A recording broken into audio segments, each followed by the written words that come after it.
చిన్న పిల్లలను కూడా చూడకుండా కన్న తల్లి కసాయితనంగా కొబ్బరి బొండల కత్తితో నరికి చంపింది. ఈ ఘటన వచ్చేసి తెలంగాణ మేడ్చల్ మల్కాజ్గిరి జిల్లా గాజుల రామారంలో బాలాజీ లేఅవుట్ లోని అపార్ట్మెంట్ లో జరిగింది ఈ సంఘటన. అయితే ఈమె పేరు తేజస్విని.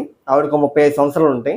ఆమెకు ఒక 2 కొడుకులు. పెద్ద కుమారుడు హర్షిత్ రెడ్డి 11 సంవత్సరాలు ఉంటాయి. చిన్న కుమారుడు ఆషిక్ రెడ్డి 9 సంవత్సరాలు ఉంటాయి. ఆమె భర్త ఫార్మా కంపెనీలో జాబ్ చేస్తాడు. అయితే ఈమెకు కరోనా టైం నుంచే మెంటల్ హెల్త్ అనేది బాగాలేదని వారి కుటుంబ సభ్యులు స్థానికులు చెప్తున్నారు. అయితే ఇంట్లో భార్య భర్తల మధ్య చిన్న చిన్న గొడవలు ఉన్నాయి. ఈమెకు ఎలా మానసికంగా హెల్త్ బాగాలేదో అలాగే ఆ పిల్లలకు కూడా ఆరోగ్య సమస్యలు ఉన్నాయంట. పెద్ద కుమారుడికి ఆస్తమా, చిన్న కుమారుడికి కంటి సమస్య ఏదో ఉందంట.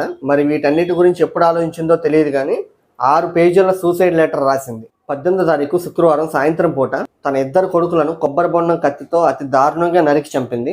తర్వాత ఆమె కూడా వాళ్ళ అపార్ట్మెంట్ 6వ అంతస్తు నుంచి దూకి చనిపోయింది. అయితే ఇందులో పెద్ద కొడుకు చనిపోయాడు. చిన్న కొడుకు కొంచెం కొనుఊపిరి ఉండగా స్థానికులు గమనించి ఆ విషయాన్ని హాస్పిటల్కి తీసుకువెళ్తుండగా దారిలోనే ప్రాణాలు కోల్పోయాడు. ఇంత దారుణంగా చంపుతుంది అని వాళ్ళ ఇంట్లో వాళ్ళు కూడా ఊహించలేకపోయారు. ఈమె రాసిన 6 పేజీల లెటర్ లో దీనికి కారణం ఆమె మానసిక పరిస్థితి అని, అలాగే తన కుమారులకి ఆరోగ్య సమస్యలు ఉన్నాయని, అలాగే ఆమె ఆమె మధ్య చిన్న చిన్న గొడవలు ఉన్నాయని ఆ లెటర్ లో వివరించింది. ఏది ఏమైనా తన కుటుంబ సభ్యులకు తీరని లోటును మిగిల్చి వెళ్ళింది. ఈ వీడియో నచ్చితే లైక్ చేయండి. ఇలాంటి ఇన్ఫర్మేషన్ కోసం నా ఛానల్ ని సబ్స్క్రైబ్ చేసుకోండి.